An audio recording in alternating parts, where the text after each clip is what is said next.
ciidamadan macawisleyda beesha makane ayaa maanta dhoolotus ciidan oo cajiib ah waxa ay kusoo bandhigeen deegaanka Baladanuur ee duleedka magaalada Beledweyne. ciidankani ayaa waxaa hormuud u ah horkacaya General Xeedar oo si weyn kaga soo horjeeda qaabka saami qaybsiga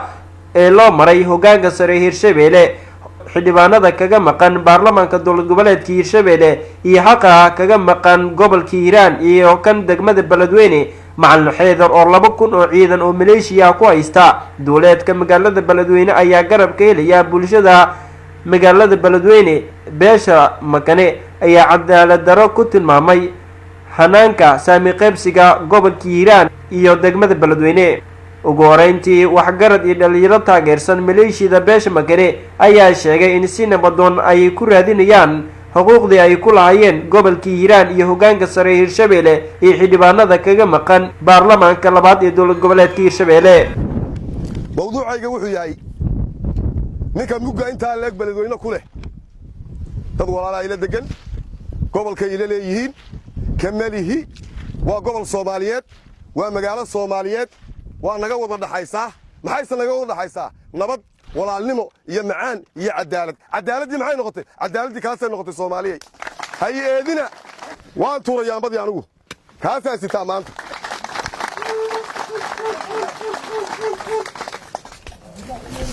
xuquuqdii degmada ma hayo oo tii gobolka ma hayo xuquuqdii degmada ma hayo oo tii gobolka ma hayo oo tii Hirshabelle ma hayo oo tii federaalka ma hayo waxa adigana boqolka ka dhigay ana 0.5 ka iga dhigay adaa laga rabaa halka daliilka ka keentay war boqolkiiba konton qaado horta halka u tuur konton ka soo haray 25 ku bari dulqaadkayga badan darisnimaan dhowra diirka madow iyo durriyada Soomaali diinta islaamka aan daneeyaa hadda dacar la isleefsiinaya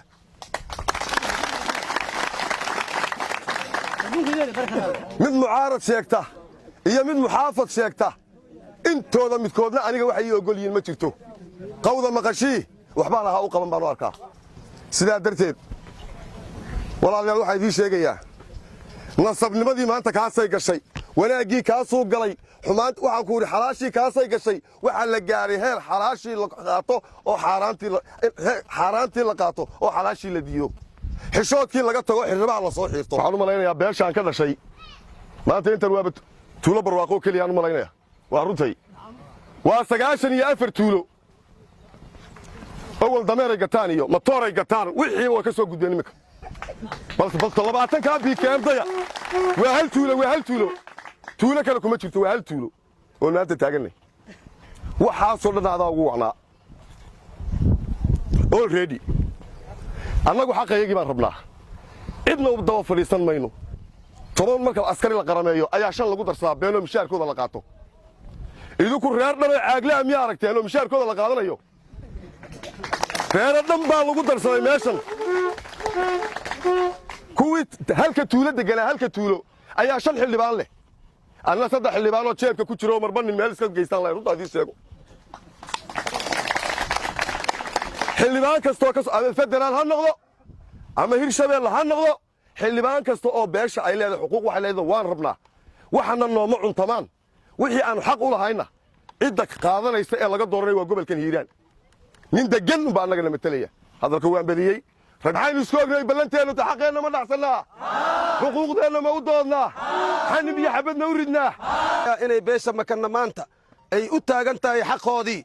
ee ka maqnaa muddo fara badan oo xuquuqdoodii la lumiyay lana lunsaday maanta waxaan marqaati ka ahay oo aan qirayaa in maleeshiyada beesha makane ay halkan diyaar ku tahay una taagan yihiin inay helaan xuquuqdooda si xaq ah ay ku helaan. dhanka kale siyaasi Cabdisalaan Maxamuud Macalin Xuseen oo ka mid ah siyaasiyiintii ka soo qayb galay dowladtuska ciidanka maleeshiyada makane ay ku sameeyeen duleedka magaalada Beledweyne ayaa goobta ka hadlay waxaana hadaladiisa ka mid ahaa siyaasadeed oo aan tabaya oo bulsho ahaan u tabaya xaqiiqdii waxa weeye dhariga hadduu karka ka bato cidna ma kontrooli karayso hadduu dhariga karka ka bato cidna ma kontrooli karayso meeshaas marka waxa ku cad in bulshadii fahamtay xaqii siyaasadeed ee ka maqnaa waxaan u baahannahay inaan helnaa xaqa siyaasadeed ee nagaga maqan Hirshabelle xaqa siyaasadeed ee nagaga maqan Hirshabelle kuma qanacsanin saddex xildhibaan wax la yiraahdo saddex xabo balaq ahaan aad u soo tuurteen kuma qanacsanin hirshabeelle marka la yidhaahdo waa laba ina loo qaybiyaa oo keliya jareer iyo jilaac baa loo qaybinayaa xildhibaanada meesha jooga jareer iyo jilaac basaa loo qaybinayaa boqolkiiba 50 aan leeyahay aniga jareer baan ahay labada gobolna waa tagaa sidaan u qaybsadaa shaqo kuma leeydiin inaad adiga ii qaybisaaba ma ahaba inaan kaaga badanahay mooye kaaga ma yari haddane waa ku raali noqday oo waxaan ugu raali noqday inaad ma taqaanaa 10 xabo ama inaad gadaal maxay ahayto ma garanaysaa yani wax lagaga darayo ad waxaan u malaynayaa inay jiraan xildhibaano dheeri ah xildhibaanadaas dheeriga waa kuwii jareer ahaan laga reebay waa waliba gaar ahaan makanana laga reebay waa cid kale bay ugu malaba 18 dad la sheegay waa lagu darayaa kuwaas ana iskale waa kuban ku xisaabtamayo waa rajada kaliya oo ii dambaysa waa kuwaas hadaa ii dhaafaan iminka kan waxaan wax ku raadinayaa si nabdoon si maxay ahayto ma garanaysaaye walaaltinimo si bulshanimo si dadnimo laakiin 18 kaas marka aan xaq u leeyahay iga wareejisaan oo sida hadda aan rajaynayna cid baa ku gorgortamaysa oo la raba in lagu kala xalliyo aad aniga geeskayga marisaan marka weji aan ahayn oo maxay ahayto idinkuna aad abuurteen aad ugu tala gasheen inay imaato ayaa iga imaan doona laakiin nooca wejigu yahay sheegi maayo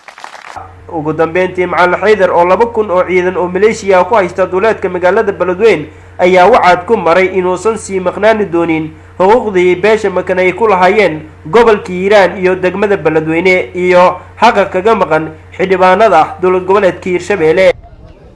Malaysiada Makan oo nahay janaraalkii xukuumadda u taaganahay xuquuqda beesha Makan in Hirshabeelle oo dowlad goboleed iyo federaalbo in xuquuqda beesha Makan ay bartaas soo dhigaan hadday soo dhigi waayaan aniga oo Jenaraal Xaydar Xasan waxaan u taaganahay oo Malaysiada beesha Makan janaraalkeedii waxaan u taaganahay inaan dhigaynin macawistan qabo tuudo ma qaato sarwaal ma qaato laakiin macawistaas ma dhigay xuquuqdaasaan u taaganahay waxaan tusayaa Malaysiadan u sheegayaa waryaada dhigeemayna tuutaha macawista dhigi maayo ilaa ma xaqayno bari oraxsin lagu tumanay aan ka helno Cabdinuur Cismaan Adan Carays idaacadii TV-ga caalamiga SBC Beledweyne